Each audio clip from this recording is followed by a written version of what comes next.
Hello everyone, my name is Alex. I'm a 2000 rated over-the-board chess player, and in this series we're going from 1000 to 2000 elo in chess.com rapid games. During the games I'll be explaining my thought process as best as I possibly can for your education and entertainment. Today we have a Vienna, but we don't have a Vienna Gambit, which would occur after knight f6 and f4, but we have a Vienna Game against the Max Lang defense. Now I've actually had a few people comment below saying that they're playing the Vienna, but at their rating level, for whatever reason, many people are not playing knight to f6 and instead are playing knight to c6, because a lot of people like to copy their opponent in the opening, especially in these Italian-esque positions. It's not quite an Italian because our knight isn't on f3 though, because I want to avoid those main lines. So today you'll learn what to do against knight to c6. Now I do of course cover this in my full Vienna video.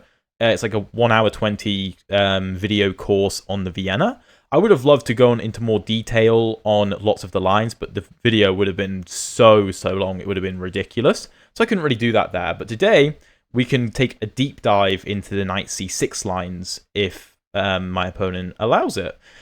Now, one of the most common lines you'll face is bishop to c5. Just continuing to copy you, and then things get absolutely wild after queen to g4, trying to exploit the fact the bishop no longer defends g7.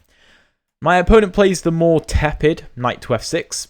Well, not tepid, but like principled, I suppose. And here I'm going to play d3. Now, the absolute critical line here is knight to a5, going after our bishop.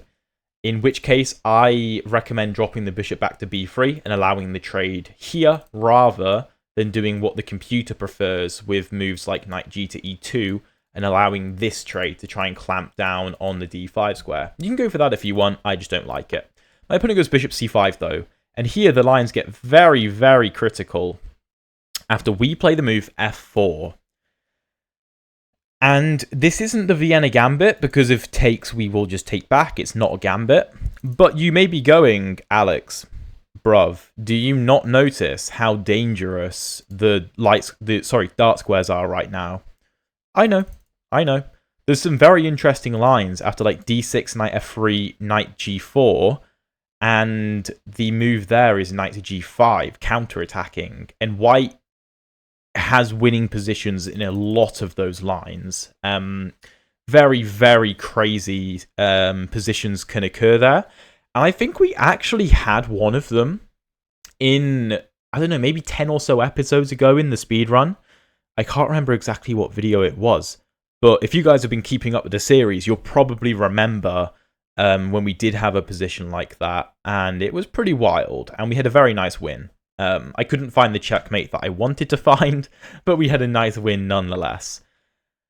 d5, well, that just doesn't work. I mean, I've played this opening enough to know this doesn't work. Now we just have to find out why. And my first thought, of course, as yours should be, is just to take with the knight. That has to be the move. I'm not even going to calculate it. That's got to be the move. Because this is defended. And I assume knight to g4 can't work. For there will be a reason that doesn't work. Well, then maybe this. It can't work though. Maybe the move is f5. This can't be an idea. Well, it can be an idea, but I refuse to believe it works. Why? I mean, we have to take this. Maybe we had to take with the pawn? Although I feel like that's unlikely. Can we allow this? I don't think so. I don't think so. There's no way this works. Let me think. Queen f3, knight f2. That doesn't look right. Queen e2, knight f2, bishop e3.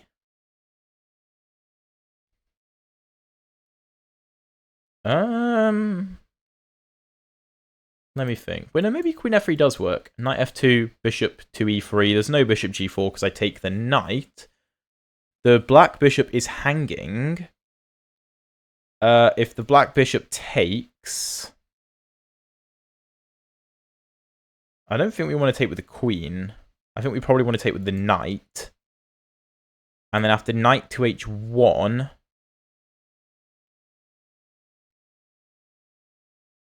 Do we just castle queenside and be down a rook, but the knight can't escape? I feel like that should be the idea.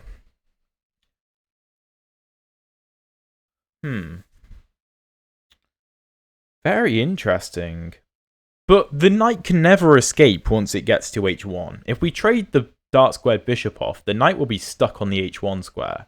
And we will win it back. And I feel like black should be positionally lost. Maybe I should give the move f5 more consideration. And if knight f2... Can I go queen h5? Maybe? Queen h5, knight h1... I don't think that works, actually. Bishop to g5? Bishop e7 loses because knight takes e7 and then we'll take on f7. I don't actually know. f5 here. Queen here. If g6... If g6, that... Does that work? Take... Queen f3, then there's rook f8. No, I don't think that works. Maybe h3. Knight f...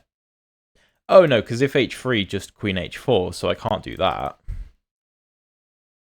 Very interesting. Also, queen f3, I just realized, could be met with knight to c4. I didn't even consider... Sorry, knight d4. I didn't even consider that option.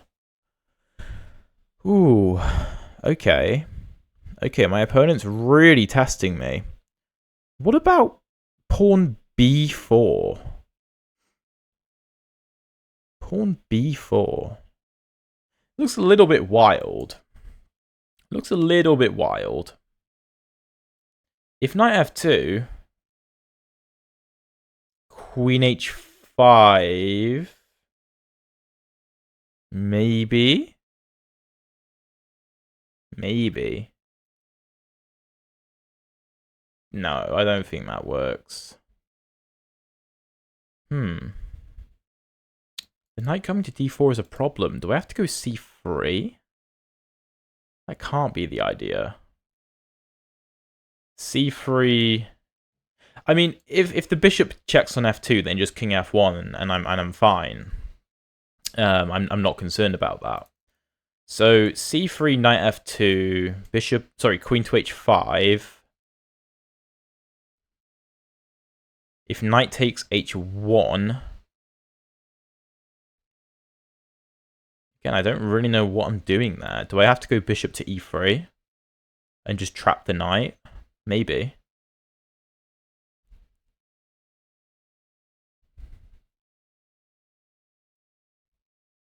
How have I never seen this idea before?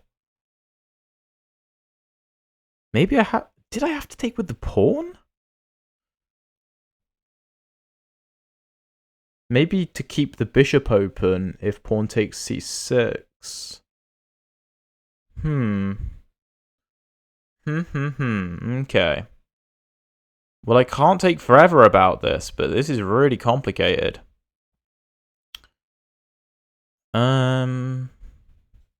Okay. Let me just check f5 one more time. Queen h4, g3, and we're fine.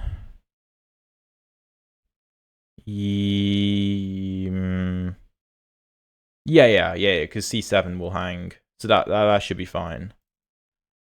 But if here, I don't really know what we're doing. Here, if you take on h1, again, I think bishop to e3. We probably have a decent enough compensation there.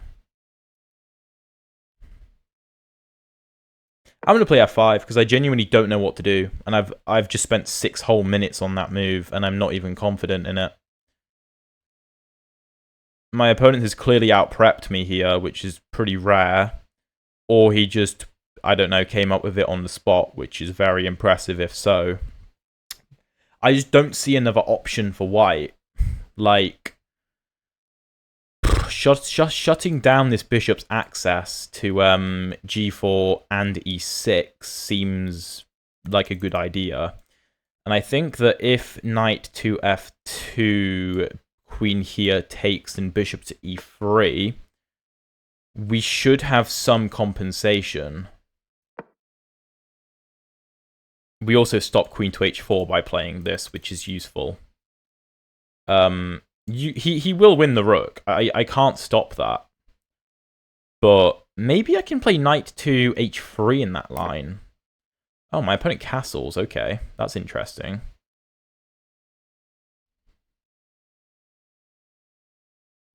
All right.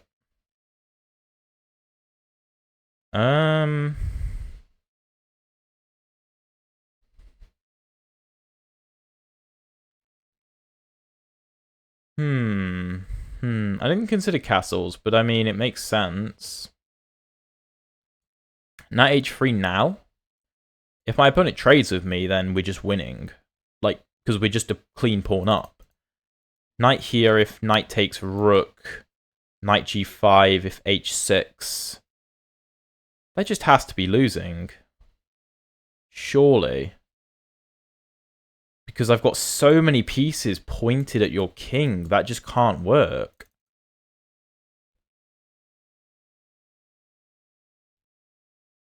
I'm going to go for it. This looks very logical to me. We could even consider bishop g5 ideas. Like here. Maybe? Because f6 would lose, of course. But if bishop to e7, the knight is extra trapped there. But I don't think we have any kind of knockout. Maybe take knight takes f6? First, we should look at does knight g5 work, because that's the most direct option. And h6 is the most natural response. f6 looks very tempting there, trying to force our way through. There's lots of mating patterns there. If you take my knight, taking on g7, if king takes, then we take here, attacking the queen, setting up mate threats. Like with here. That should be completely winning. I just don't believe this works for black. I know we've had to give up a rook for this, but there is no way black survives. There's just no way. And we'll figure it out. We will just figure it out, but I think f6 makes so much sense. Bishop to f2 never does anything. I don't care. If knight to d4, you can win both my rooks if you really want. I literally don't care. Of course, we are threatening mate at this point in time.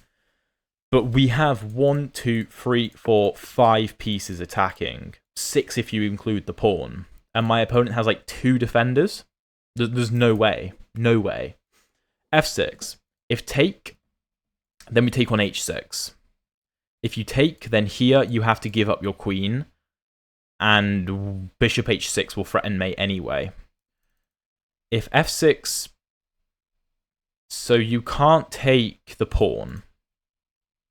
You can't take the pawn. So if you take the knight...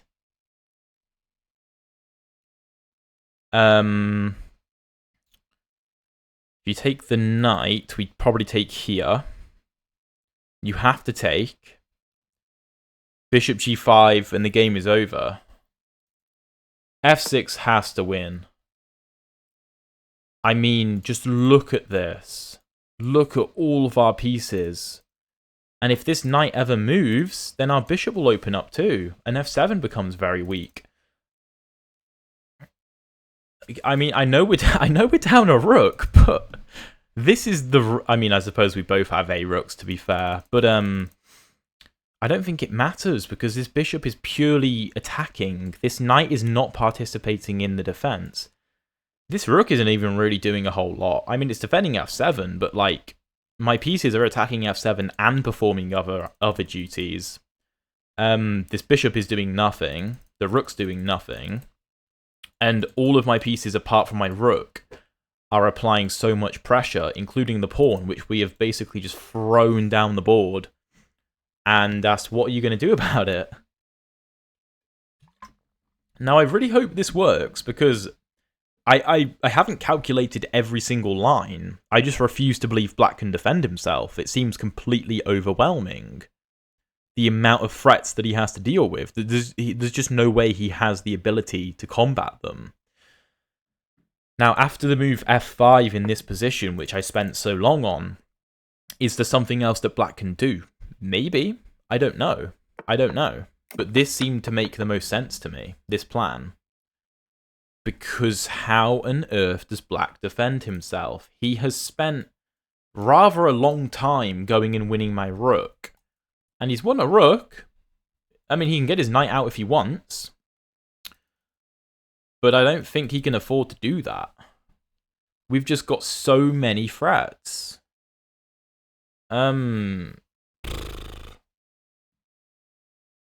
What if Black ignores me? What if he takes neither? I mean, g6, of course, we take on h6. But what if he takes neither? That should be considered. What if he plays a move like... Oh, that would have been a horrible pre-move. What about bishop to e6? Well, I assume we take on g7. And after king takes, we could even... Oh no, that doesn't really make any sense. So bishop e6, let's say. Take. Black has to take. But then just take bishop h6. And after the king retreats, it's just game over. You're just getting mated on g7. So I don't think that works either. And whenever I take on g7, h6 becomes undefended. So I'm threatening to take with mate on h7 or on h8, supported by the knight or the pawn. Which Black, of course, can't allow. Not to mention the fact that his rook will be under attack with promotion and check if my pawn ends up on g7. I have a feeling that Black is going to be forced to sacrifice his queen to even have a chance of staying alive here. It probably doesn't work, even if he does sack the queen, and even if he does get like a couple of pieces for the queen. I know he's up a rook already, but he still probably ends up getting checkmated. But we'll see what he plans to do here. We'll see what he plans to do. I think that f6 is definitely the most thematic move. No, not thematic, that's the wrong word. But like, the move that's begging to be played in this position. I mean, I didn't spend all that long playing f6. I didn't calculate every single line. And while there may be some of you wanting to take on f7 or prepare to take on f7, I think just adding another attacker makes the most sense.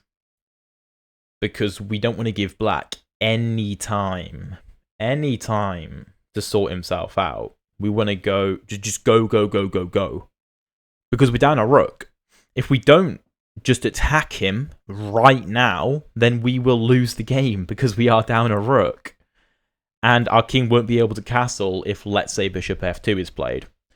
And c2 is very weak because of this. We have to be very careful. Yeah, here I thought that we take on g7 and the game is just over. Right? I mean, we probably could take on g5 first, to be fair. We could even take with a queen, actually. That might be even cleaner. Because g7 will be mate. Queen g7 will be mate. So g6, queen h6 threatening mate again. And you have to sack your queen. So actually, this is probably cleaner. Yeah, let's do it. And we just have the most obvious, not obvious, like most simple mating threat in the world. And actually, even if g6 is played, not to mention the fact that, could we play this? Oh my god, knight e7 would win the game. If g6. Oh no, it wouldn't. Wait, let me think. No, it wouldn't. My idea was bishop takes, and then queen g6, because the pawn is pinned, king moves, and we mate him. But if g6, knight e7, there's knight e7 defending this. And if we take it, then the best we can probably get is a perpetual, which we don't want. Yeah, you just go g6. Let's not do anything fancy here. It doesn't work anyway. I think just queen h6 and my opponent is lost. I don't think we even have to think too hard about that, because clearly nothing can come to the f8 square to defend. That's very obvious. And even if queen does take f6, then just knight takes and it's mate all the same, because the king is completely out of squares. And yeah, I'm waiting on my opponent to resign now, and I'm mostly just interested in finding out whether I responded to d5 correctly or not, because I have never seen that line, at least from what I can remember in my life. And realistically, you probably will see this line if you play this opening, because I may not have seen it before, but it makes sense, right? Black plays d5, opening up the bishop, so that he can play knight to g4 as quickly as possible. Because d6 can be played in this position, which is like a main line, but then there's knight f3. I have time. I don't need to take on d5. And then after knight to g4, I can play knight to g5, which I mentioned during the game, which is completely winning for white, because after knight to f2, there's queen to h5. Employing a very similar idea to what we played during the game, to be honest. Which is part of the reason I went for it, because I knew that line was winning for white. So I assumed we must have something similar, even if my opponent did mix the move order around. And I thought that having the knight on d5, although it does block the bishop, must provide some kind of opportunity for us, which it did. My opponent throws in bishop to f2. I suppose maybe he wants to do something like this. I don't think it does anything, but just king f1, right? Just king f1. There's no threat. There's no threat. And you just cannot defend g7, and you can't add another attacker to f6 with a tempo. You just can't do it. So you are going to get checkmated. Yeah, I mean, you can do that, but you're going to run out of checks. And it's obviously desperation. I suppose maybe the idea is if I take the bishop, then knight to h5 defends mate and attacks f6. Then maybe black can survive. But yeah, just take the knight. This bishop can't do anything. It can't influence the game in any way, shape, or form from f2. So yeah, my opponent resigns. I did make a mistake. Now, that might be a mistake of missing a quicker mate, or it might be that I responded to my opponent's opening ideas incorrectly, which I really want to find out. So if you play the Vienna, do not click away. Like, you need to watch this to find out what the correct move is. So let's get straight into it. Okay, so let's see. e4, e5. By the way, if you enjoyed the game, please drop a like and subscribe. We'd really appreciate it. Knight c3. Knight c6, bishop c4, knight f6. I go d3. Like I said, one of the critical lines is knight to a5, where the computer will always recommend things like queen to f3 or knight g to e2, and the idea is to do this. Something like d6 h3 to stop this, and then the computer wants to adopt this kind of a setup with like bishop to e3, queenside castle, sometimes queenside castle, sometimes kingside castle, and just clamp down on the d5 square, because the pawns are strange, but they do control that square very well. My opponent goes bishop c5, we go f4, and d5. Okay, knight takes d5 is the correct idea, so I know I got that right. Now, one of the main lines here is d6. And knight to f3 is the move. And you will see a lot of the time the move knight to g4. Going for this idea. And the only real move here for white is knight g5. And things get very wild. If a move like knight to f2, then queen h5, white's completely winning. If castles, then you have to remember f5, cutting the bishop's connection to the knight. And then, if the knight comes in, then again, queen to h5. And you can see the similarities in the position, right? The only difference really being that our knight was on the d5 square, which meant that we'd essentially be a tempo down. Because let's do this and this. This is pretty much after h6. I think this is the exact same position as we had in the game. So you can see we're effectively a tempo down by putting our knight on d5 because our opponent played d5. Which is why, after knight here, f5 is the move. Let's go. Oh, that is awesome. This is the thing about openings. Bruv, I'm telling you guys all the time, this is the thing about openings. I have never seen d5. I've never seen it. But I assume that, right, I don't know the exact line here. I can try and calculate as much as possible. Of course, try and calculate if you can. But I'm like, okay, maybe it's knight f3, maybe it's knight h3, maybe it's queen e2, maybe it's f5. I don't know. But what I do know is that there are lines in which f5 is played to disconnect the bishop and the knight. So maybe it works now. No, that's not what I meant to do. And it does. f5. The knight comes in. Queen h5 is also the only move. The only move that gives white the advantage, so I'm really happy I find that. And the reason should be simple, that we're starting to line everything up. And my opponent can win the rook. If he takes the rook, bishop g5 was one of the moves I was considering. And if my opponent blocks, I was thinking something like this and this, which I did actually mention during the game, and I was like, well, this is obviously completely winning. So if the queen moves, does knight f6? Yeah, setting up this. And if something like this, bishop f6. Okay, makes a lot of sense. Did I see all those lines? No, but even if those lines don't exist, it's clear, it's obvious that getting the bishop out is going to be good. So my opponent castles. Okay, here bishop g5 is the best move. And after this, knight f3. And after this, the same plan of f6 applies. But what I went for was knight to h3, which I thought was genius, because I was like, well, if my opponent trades, we're obviously better, because we're up a pawn, and the black king is very, very unsafe. f6 is on the way, and you can never do this, because I'm actually just going to mate you in two, in very nice fashion.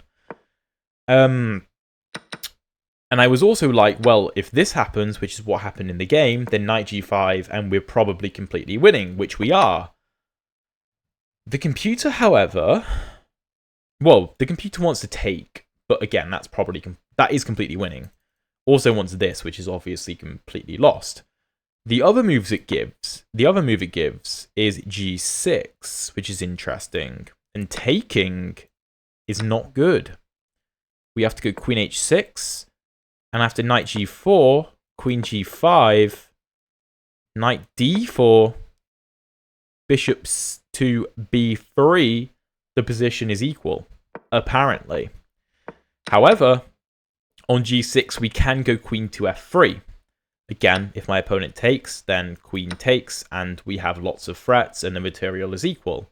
If you take here, queen h6 apparently, and this is pretty problematic. You'll probably have to give up your queen.